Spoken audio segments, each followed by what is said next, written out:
Tuhan bersamamu. Inilah Injil suci Yesus Kristus menurut Yohanes.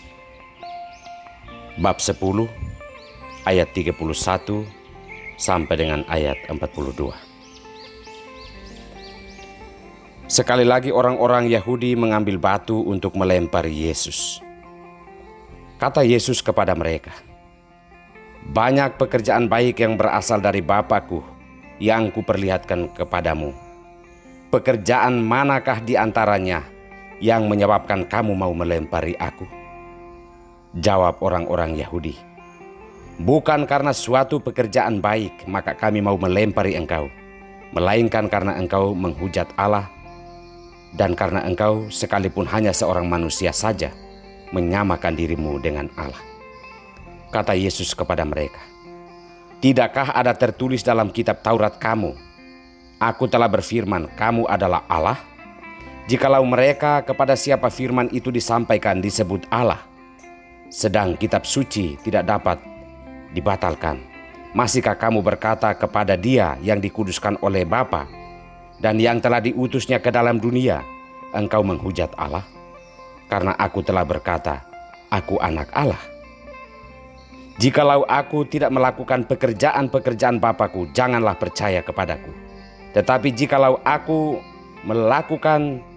melakukannya dan kamu tidak mau percaya kepadaku, percayalah akan pekerjaan-pekerjaan itu, supaya kamu boleh mengetahui dan mengerti bahwa Bapa di dalam aku dan aku di dalam Bapa." Sekali lagi mereka mencoba menangkap Dia, tetapi Ia luput dari tangan mereka. Kemudian Yesus pergi lagi ke seberang Yordan, ke tempat Yohanes membaptis dahulu. Lalu Ia tinggal di situ.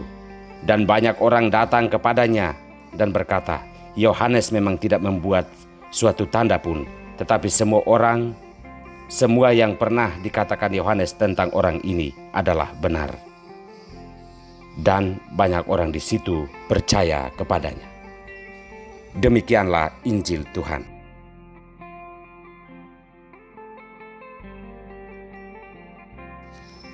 Apa alasan kalian mau melemparku?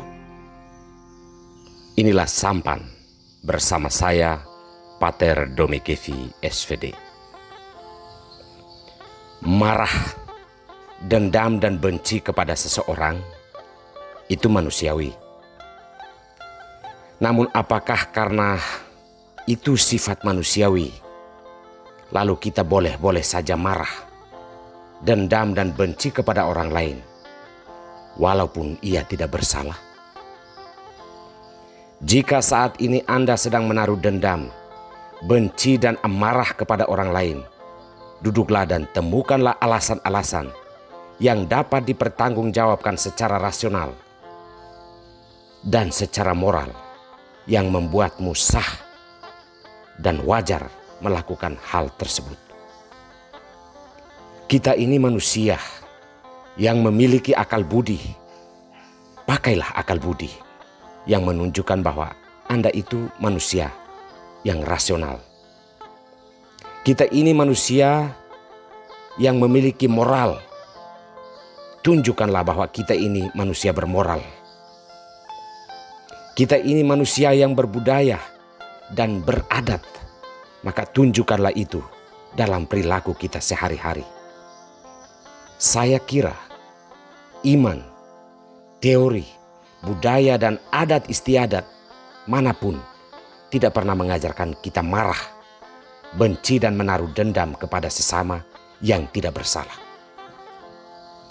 Tuhan dan alam semesta tidak pernah akan membiarkan orang benar diinjak-injak oleh kemarahan dan kebencian manusiawi kita yang tidak dapat dipertanggungjawabkan.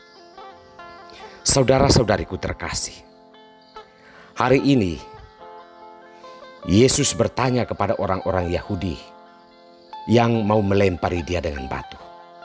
Ia bertanya begini, "Banyak pekerjaan baik yang berasal dari Bapa-Ku, kuperlihatkan kepadamu. Manakah di antaranya yang menyebabkan kamu mau melempari aku dengan batu?" Mereka menjawab, bahwa bukan karena pekerjaan baik, namun karena Yesus menyamakan diri dengan Allah. Itulah alasannya. Mereka menerima pelayanan dari Yesus, pengampunan dari Yesus, kesembuhan dari Yesus, namun sikap iri hati ternyata telah membutakan hati nurani mereka sebagai manusia beriman dan berakal budi. Yesus sebenarnya bukan tidak tahu rencana-rencana busuk dan jahat dari mereka yang merancang kejatuhannya. Ia tahu dan sadar bahwa di belakang dia, bahkan mereka, sahabat yang suka tersenyum manis pun sedang merancang dan mengintai kejatuhannya. Jika Tuhan belum berkehendak, maka setiap kejahatan akan menjadi bumerang bagi si perancang kejahatan. Yeremia menyadari hal ini, bahwa banyak orang sedang membuat rencana untuk menjatuhkan dan membunuh dirinya. Namun Tuhan Allah selalu memperlihatkan setiap rencana jahat kepada hamba-hambanya yang tidak bersalah. Tuhan akan tetap menyertai semua orang yang berbuat baik dan benar. Ini sebuah peringatan bagi kita bahwa melakukan hal apapun, yang baik apalagi yang jahat, ujilah alasannya supaya kita tidak mendapat murka Allah dalam hidup. Tuhan tetap tidak akan berpihak pada kejahatan apapun bentuknya. Saudara-saudariku terkasih, jika harus membenci, marah dan dendam serta iri hati kepada sesamamu, pastikan bahwa Tuhan telah mengizinkanmu melakukan hal itu. Karena Ia adalah Raja semesta alam yang akan bertindak terhadap berbagai kejahatan. Temukanlah alasan untuk mengasihi sesamamu, bukan setiap waktu menghabiskan energi dan waktu hanya untuk menemukan alasan untuk menjatuhkan sesamamu. Sesungguhnya di dunia ini, Anda tidak akan mendapat upah sedikit pun dari hal itu, apalagi di akhirat. Yesus walaupun berhadapan dengan ancaman dan lemparan batu, namun sedikit pun Ia tidak akan mundur, karena bagi Yesus segala sesuatu tidak akan terjadi di luar kehendak Allah. Marilah kita bertobat jika kita sering menaruh dendam, amarah, kebencian dan iri hati kepada sesama yang sebenarnya sangat tulus mengasihi kita. Tuhan akan mendoakanmu dan memberkatimu dalam setiap kebaikan. Amin.